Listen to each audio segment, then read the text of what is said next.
Nick DiMatteo, and welcome to the special Philly edition of Music is Not a Genre. That is video 64 and season 3, episode 26 for those of you listening on the podcast platforms. This is the special Philadelphia edition of Music is Not a Genre. As you know, each week I take something from my collection, I talk about it, I give you my take on it, and I throw in some interesting tidbits and facts and opinions, and I connect it to my music, other music in the world, and other things in the world. Thank you, and I appreciate every one of you who is here listening or watching.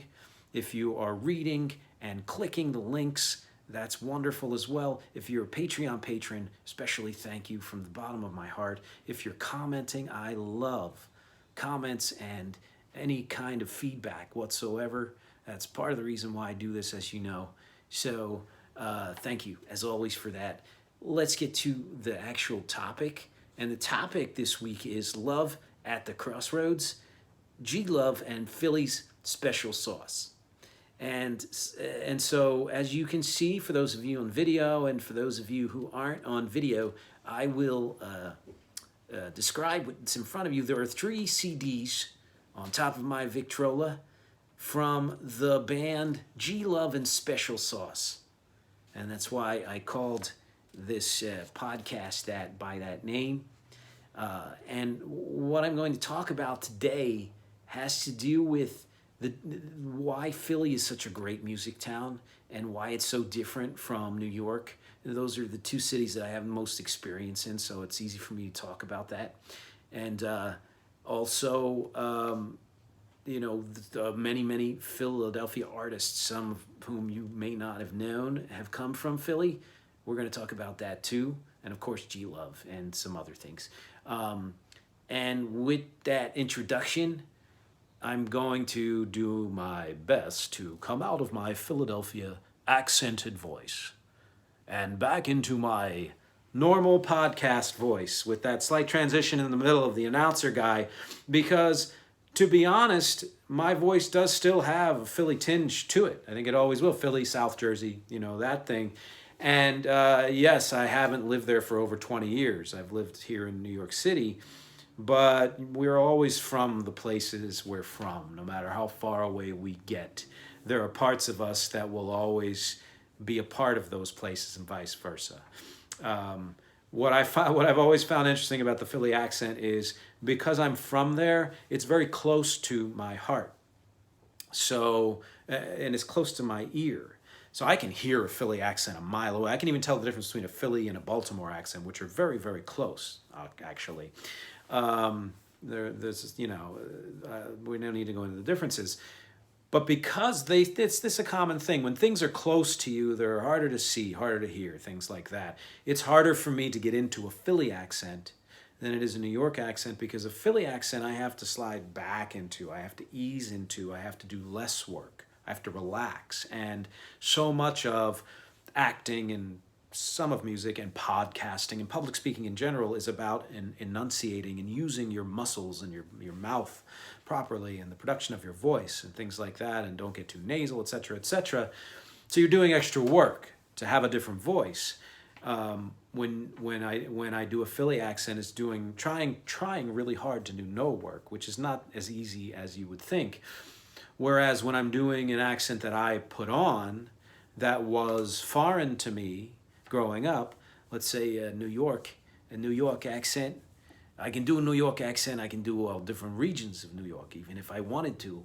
And the thing is, I can slip into this really easily because I hear the difference way more than when I'm listening to a Philly accent. I try to slip into a Philly accent, and I'm slipping back too far. I'm afraid I'm going to hurt myself, And so that's why when I'm doing voiceovers and such, I don't often have to do Philly, which is okay, because it's not as easy. It's probably easier for people who aren't from Philly in some ways, or people who never lost the accent to begin with. And that, so there's my take on that, on the intro and on doing that accent. And now we can actually get to what we're talking about here.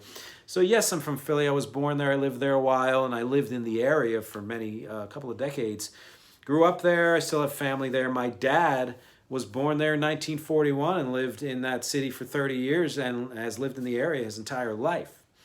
And so Philly is deep in our bones. And I think anywhere you come from, like I said, is deep in your bones. But it's not just about culture, as we're talking here, it's about music. Most music you hear has at least recognizable flecks of where it came from, of where the person who's creating it came from. And if that person came from more than one place, you'll hear more than one origin in there. And that absolutely holds true for Philly. But I believe, and my contention here is that Philly is a very interesting case because it's a crossroads in many, many ways. It is the city between DC and New York. So even though it is a destination in and of itself, it's also a place on the way to other places, which is one reason.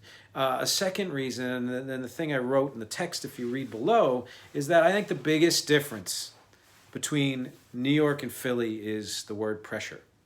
They both have rich cultures, diversity all over the place of every kind, whether it's people or music or cuisine, architecture, history. Absolutely, they have pretty much the same length of history, as far as the United States and development of the cities here and all of that.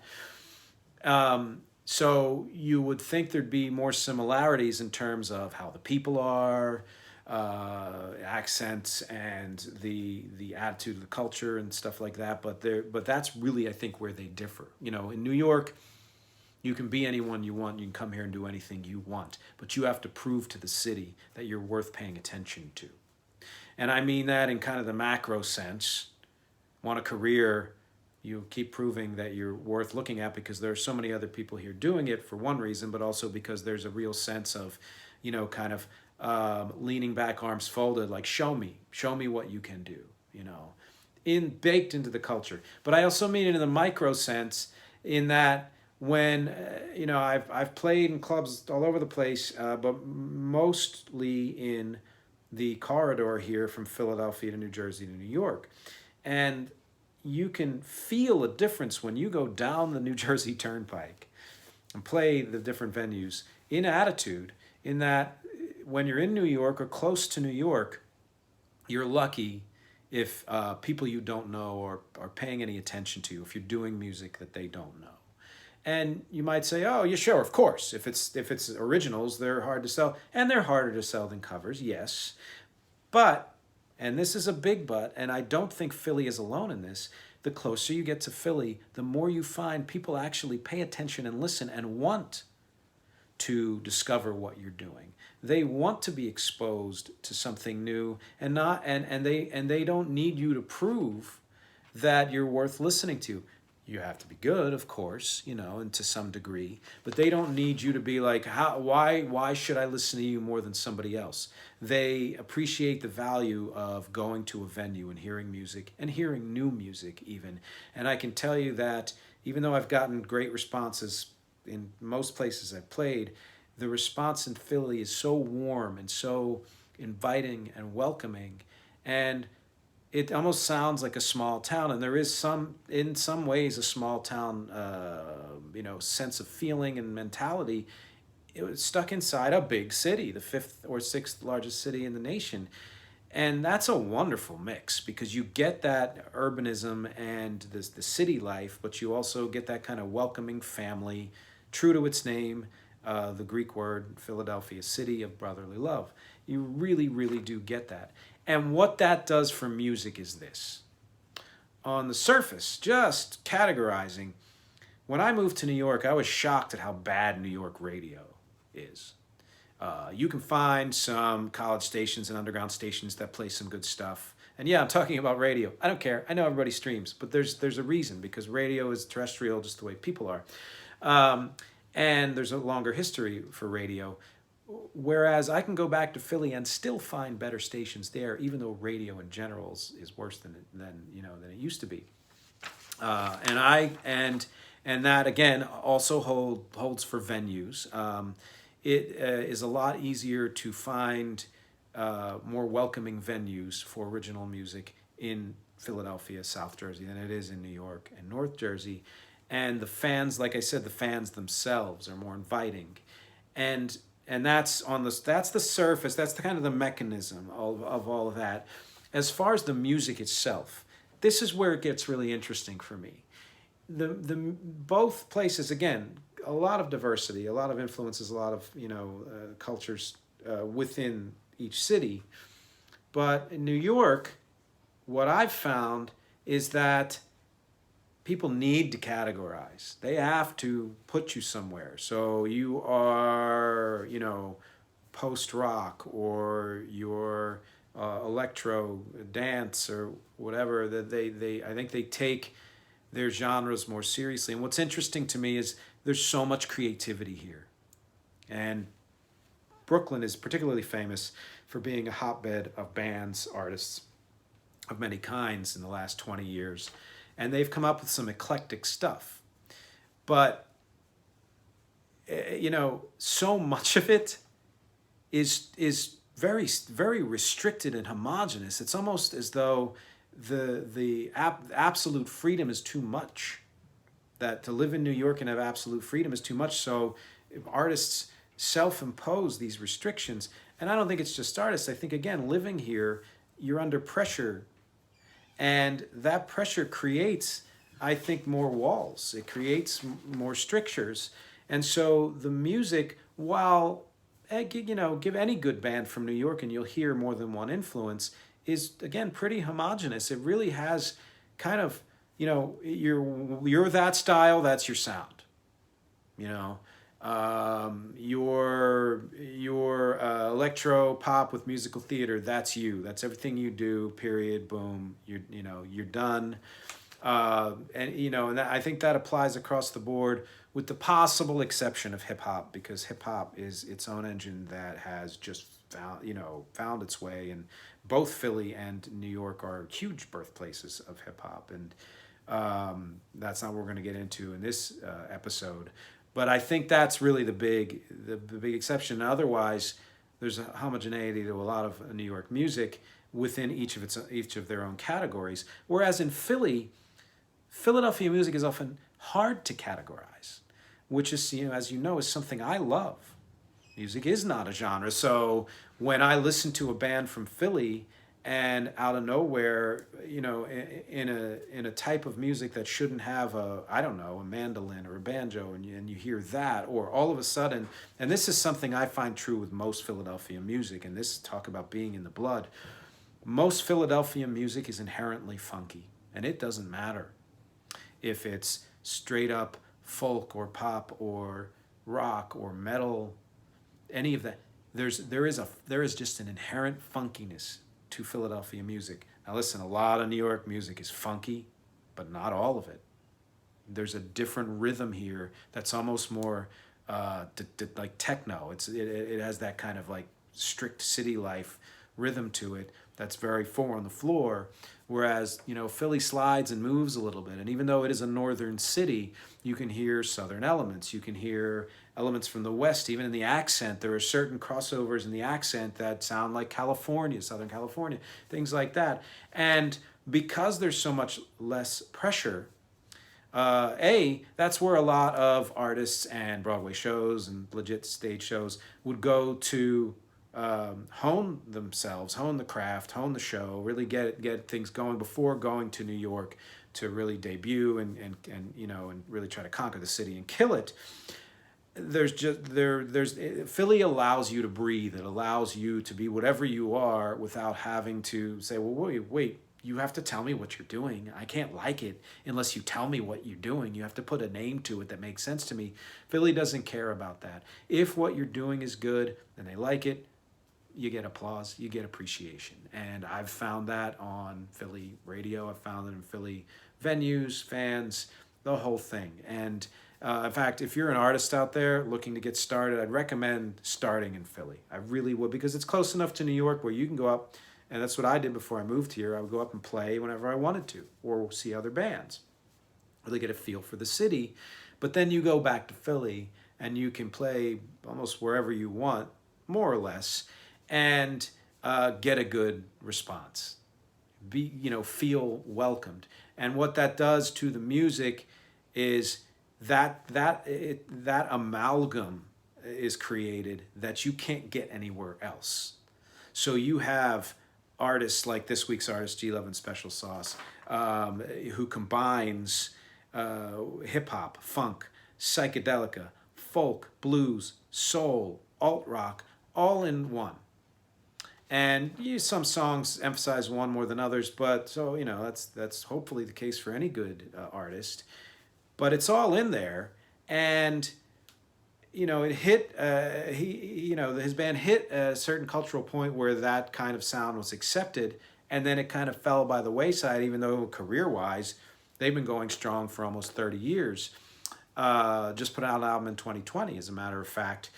Just with any band, the popularity kind of waxes and wanes, and if you hit it at the right time, you're lucky, boom, and you're famous, and then otherwise maybe not.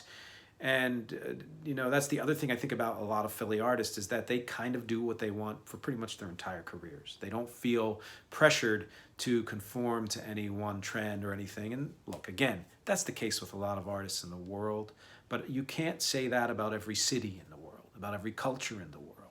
There's just not that pressure there.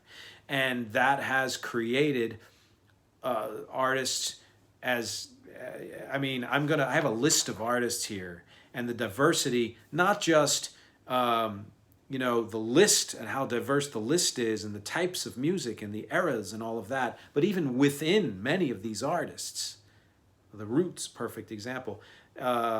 Just the diversity within that one band or artist is incredible to me. And even with bands maybe I'm not the biggest fan of, I listen to them and say, oh, that's just so different. It's way different from anything you'd hear from New York. And yes, the New Orleans is the same in its own way. Memphis, Chicago, and just keep naming cities. Of course, Seattle, especially way back, but still now. All cities have their own characters. My argument here is that not all cities allow for the kind of amalgamation and melding together of styles that Philadelphia does.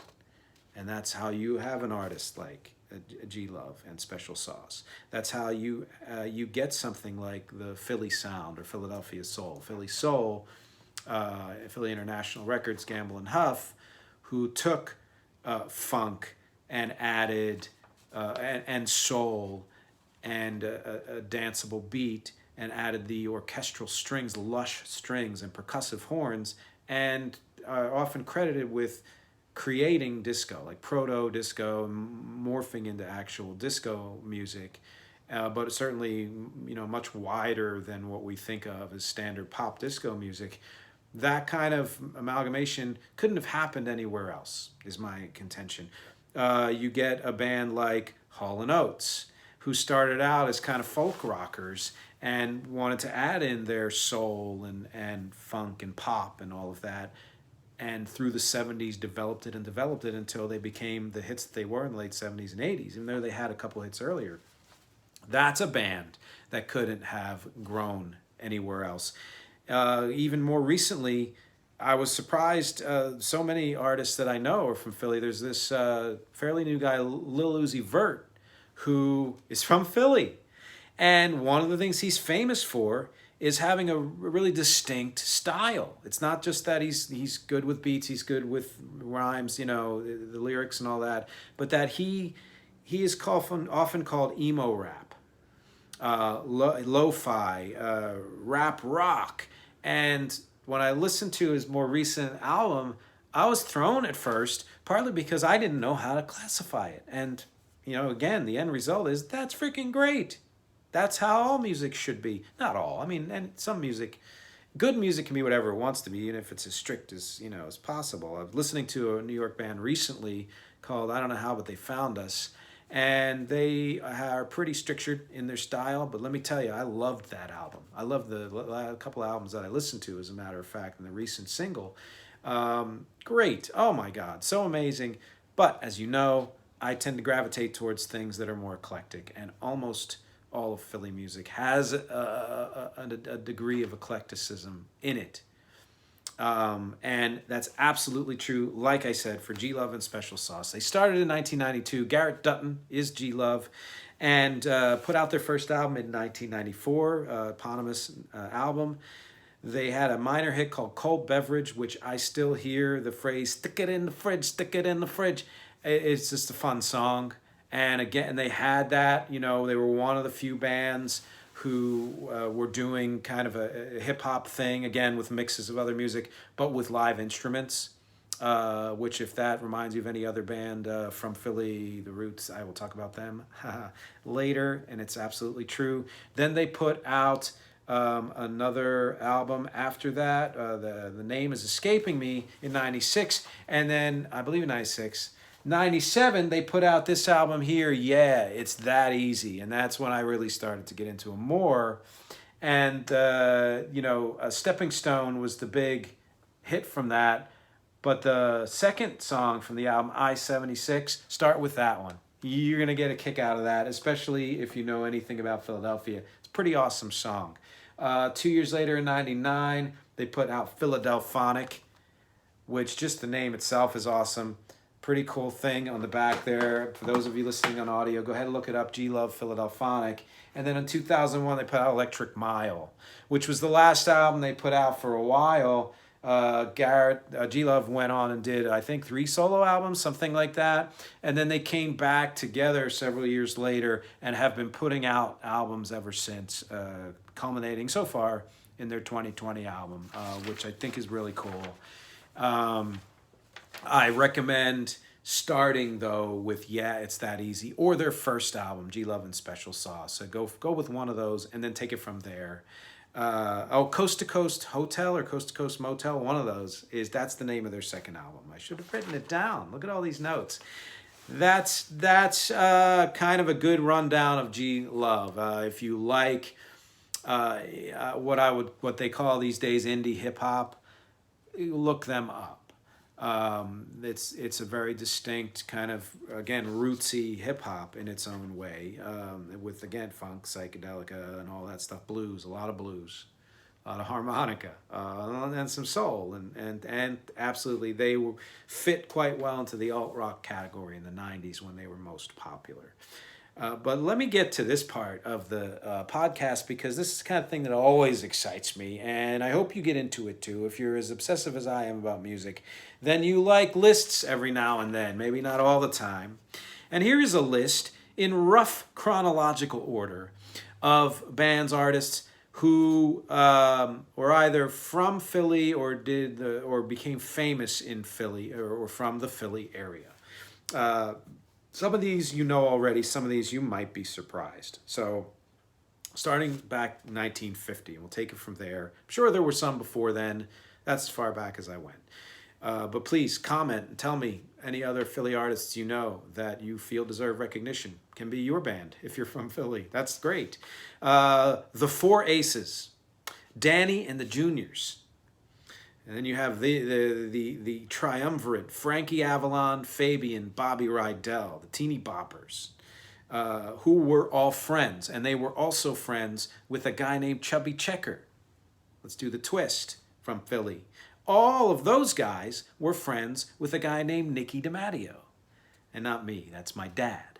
They were all childhood friends. All 5 of them, they all had varying careers, let's say, all worth listening to. Frankie Avalon, Fabian, Bobby Rydell, Chubby Checker, Nicky DiMatteo. Look up their music, especially from the late 50s into the 60s, and in my dad's case, into the 70s.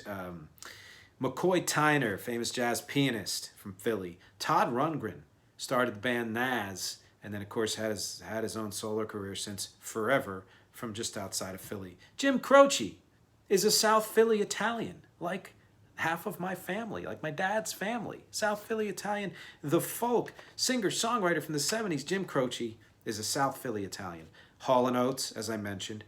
Gamble and Huff and the whole Philly soul sound, which includes McFadden and Whitehead. I had the pleasure of working with John Whitehead way back. I got to do a live show with him and everything. Good guy. Sorry he's no longer around. He was close with my family and some other people I knew, and that's how that came about. The Stylistics, Harold Melvin and the Blue Notes, Teddy Pendergrass, come on.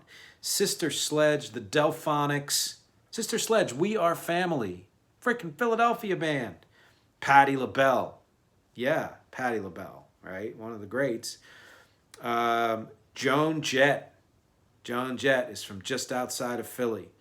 Robert Hazard and the Heroes, you may not know them that well. They had a hit called Escalator of Life, which was kind of a new wave goth almost, with some rock. And again, see, I'm describing it. That's Philly for you. Think of all the mixes in there. But he also wrote the song Girls Just Want to Have Fun. Did a version of it, but then gave it to Cyndi Lauper, who took it as high as you can go. The Hooters, huge in the 80s. All You Zombies, Day by Day, And We Danced. They had a kind of a, I think they had like an accordion or something going on there, or some kind of a keyboard instrument like that, along with a folksy sound that was also rock and had a new wave. And, again, just such a mix, the hair metal band Cinderella and Brittany Fox, both from the Philly area. Pretty Poison, which was kind of a techno pop band from Philly. Look them up. The Dead Milkmen, classic punk pranksters from Philly. You can hear their Philly accent in their singing, for Pete's sake. Ween, another weird band from New Hope, but that's Philly adjacent. If you know the area, you understand what I'm saying. And Ween's kind of nutty too. I always love them. And weird. Again, eclectic. Super eclectic. The band Live, which was very popular in particular in the 90s, but started in the 80s. And I remember them from college. It was like Lightning Crashes, I believe. It was one of their big hits. I don't know what they're doing now. Schoolie D. Who I didn't work with, but actually was in contact with because my band Wreck did a cover of the song he penned as the theme song for the animated show Aqua Teen Hunger Force. And we did a cover, and my manager at the time was acquainted with him because he worked with Schoolie D's manager and was able to get permission from him to have us do that song and release it, which was very cool. How about DJ Jazzy Jeff and Fresh Prince? Like Will Smith, like Philadelphia, okay? Philadelphia, right? And Boys to Men, Motown Philly is one of the first things they sang, and The Roots. The Roots, again, one of the few hip-hop bands, especially back then, who were using real instruments and have done so ever since. And their, Questlove is a freaking icon. And hey, talk about somebody who knows their music of all kinds. He's a historian. He's a musicologist. Just forget it. And The Roots, awesome. Jill Scott, who worked The Roots, she's also from Philly, neo soul, the whole thing. She helped kick that scene off. There's another guy, Musique Soulchild, who I didn't list here. Just came up in my head from Philadelphia. Had that kind of neo-soul sound as well. I don't know what he's doing now, but I'm pretty sure he's still around. G Love and Special Sauce, what this is all about. Look up Yeah, It's That Easy in particular, or look up Cold Beverage. Start with Cold Beverage, or Stepping Stone. But no, Cold Beverage. Ape Cafe, look them up. I was a part of that band. Weird band. Pete Bradis, Mastermind, look it up. Along that lines, Nick DiMatteo and Wreck from Philly and from the Philly area. And you can 100% hear that in my music, which I will talk about in a second. Huffamoose. Look up Huffamoose, an alt band from the 90s who did their own weird stuff and interesting stuff. Disco Biscuits, Circa Survive. We're getting into more contemporary territory. Low Cut Connie. Listened to his album recently. Again, I was like, I don't know what to do with this. I didn't know at the time that he was from Philly. But man, in hindsight, why didn't I know that? Because there's such a Philly. The two things that I think characterize Philly sound more than anything, more than the diversity within one sound, are a combination of funkiness and roots. So there's a rootsiness and a funkiness in almost everything that comes out of Philly, if you listen. Eve, the rapper Eve, Chitty Bang, one of my favorite bands from a few years ago, who, just look up their album, any of their albums, but particularly the one I think from 2011. I think you'll really get a kick out of the music. And super, contemporary, Meek Mill is freaking from Philly. Lil Uzi Vert from Philly. Tierra Whack from Philly. Philly's deep. Philly is deep. And this is a short list compared to all the other artists that come from Philly in pretty much any kind of music you could think of.